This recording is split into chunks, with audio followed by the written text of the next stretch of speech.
It's a principle of the universe, all right? Someone squeezes you, that is, someone puts pressure on you, someone says things about you that you don't like, someone puts attention on you, whatever, your boss says something to you that you don't like, and out of you comes anger, and out of you comes hatred, and out of you comes fear, or out of you comes stress, or out of you comes tension. Why is it? Because of your boss, the way they squeeze never? Is it because of your mother? I mean, she really can be a pain sometimes, right? Is it because of your children? No, what comes out of you always when someone squeezes you is what's inside. This is the vital principle of being a no-limit person. It's so crucial to get this and understand that if you have any hatred in your heart for anyone in this world, or any anger or any fear or any of those things, it has nothing to do with the rest of the world. It only has to do with what you put inside. Now, how does what gets inside of you get there? That's the key. How does it get there? As you think, only as you think, you see.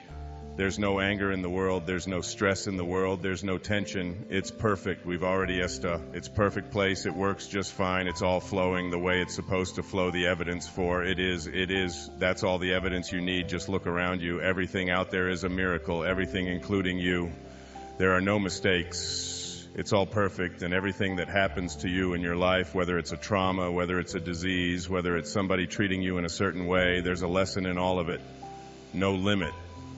People understand the lesson in life and therefore celebrate the lessons. It's true. And when you get to that point in your life where you're not cursing the things that come your way and blaming the things that come your way, and particularly blaming it on somebody else, and you hear it all the time, she hurt my feelings. How's that possible? How can anybody hurt your feelings? Your feelings come from your thoughts. No one can hurt your feelings without your consent. No one can make a fool of you without your consent. No one can embarrass you without your consent. These are choices that you have that come from the way that you think someone calls you a name. Hey, stupid, and you turn around. I didn't even tell anybody I was coming. How did they know that H, and then you blame the person who called you a name instead of saying that's just their opinion, that's just where they are, that's where they are on the path, and it's okay. All of you are in relationships, right? Everybody has a relationship of some kind or another in your relationship. You have any problems? Any of you have relationship. You don't have any problems. I'd like you to take this microphone. I want to sit down and listen to you. Everybody in a relationship has problems, don't they? Right now, when you say I'm in a relationship, I got problems.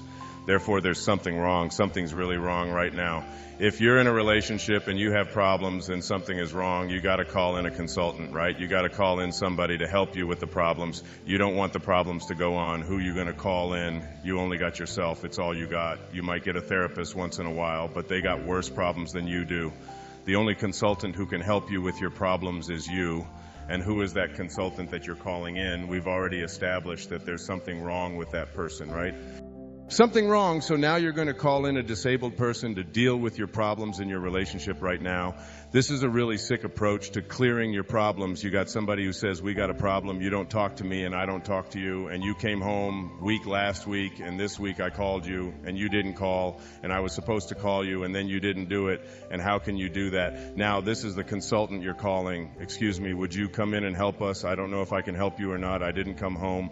That's the person you got to deal with your problems. All right, now what you can do is you can change all of that around. You can say, I'm in a relationship, we got problems, there's nothing wrong with that. That's the way things are. You know, my problem is that you are different than I am, and you think differently than I do, and you behave differently than I do, and you smell different than I do, and you have all of these attitudes over here that I don't have nothing wrong with. That's the way it is when two people get together in a relationship. You don't have two people becoming one. If you do that, then what you end up with are two half persons who wants a half a person in a relationship. You always are single, even if you're married and and involved in relationship, for you're still always single. You're still always your unique, special, perfect self that is not trying to love, but who is love, who lives. Love, who is being loved, the same as if you pray to God and say, God, will you please help me with my problems, and want God to do it for you. Never happen. You've got to be God, not be afraid to carry God around inside of you. If you want to get healed, you have got to understand that you're not going to get healed if you are asking someone else to heal you. And ask any doctor, if you know any surgeon, particularly who's taking somebody into surgery, and ask them which person has a better chance of living and surviving, say, serious surgery. Is it the one who has a will to live, or is it the one who's just given up, and the surgery and the cases are exactly the same?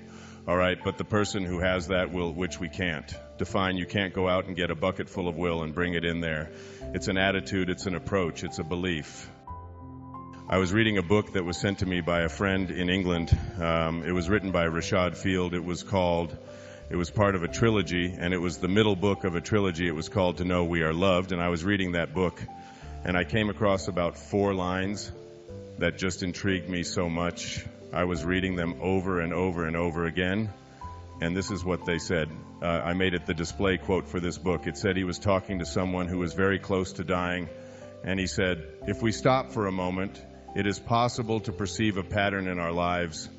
The motivators that have influenced us become much more obvious. We are able to see life unfolding from both ends at once, coming into the present moment. But until we get to a certain point of realization, this is not possible because everything is still seen as a series of apparent causes and effects, that you have to be able to get to a place in your life where you can step back and realize that there are really 2 kinds of time. One of the kinds of time is what I call horizontal time, or cause and effect time, or the scientists called Cronus time, phonological time. This happens and then this happens and this causes this, and this is the cause and effect. And we have a tendency in our lives, as we look at all of the things that happen to us in our lives, to believe that everything has a cause and effect relationship. And so the reason that I am here today is because of all the things that I have done, all the choices that I have made, and they have led me to this place. But then there's another kind of time, and this is the kind of time that is called eternal time.